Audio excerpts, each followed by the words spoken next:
And that breaking news from Des Moines school leaders on Dr. Ian Roberts' resume. They say Dr. Roberts provided an initial resume to JG Consulting, the firm that helped DMPS with the search.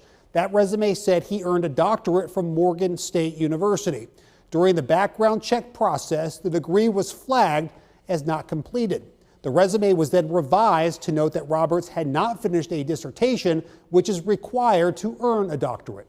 Board members had that revised resume throughout the interview process. School Board President Jackie Norris said in a statement tonight, the Des Moines School Board is also a victim of deception by Dr. Roberts, one on a growing list that includes our students and teachers, our parents and community, our elected officials, and Iowa's Board of Educational Examiners and others, end quote.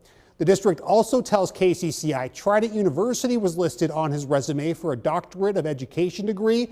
We did reach out to the university this week to see if Roberts had completed his doctorate, but have not yet heard back. We do have team coverage tonight on how Roberts' arrest is impacting how Iowa schools screen new hires, as well as the impact on the DMPS community. We start tonight with KCCI's Kayla James. Kayla, you spoke with a former Central Iowa superintendent who shared what the hiring process looks like now and what future changes could be considered. And we talked about potential changes in general, not just for Des Moines Public Schools. We spoke with the School Administrative Iowa's Executive Director, Dr. Lisa Ramey, who is also the former superintendent of West Des Moines Community Schools. Now, we spoke with her about what documents are required from people applying to be a superintendent, like former superintendent Dr. Ian Roberts. Ramey says resumes, transcripts, and background checks, and once a person has been narrowed down, an I-9 form. We did ask her what could be used as an extra step by schools to verify information, and she says the E-Verify system. Now, it lets employers confirm the eligibility of their employees to work in the U.S. Ramey says it's not required in Iowa, but has been debated in the Iowa legislature in the past.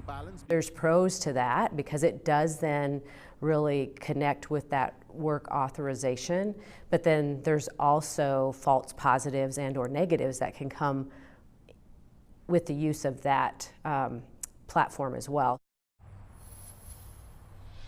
Now, Dr. Ramey says the E-Verify system and its use in Iowa could likely be discussed again in this upcoming legislative session.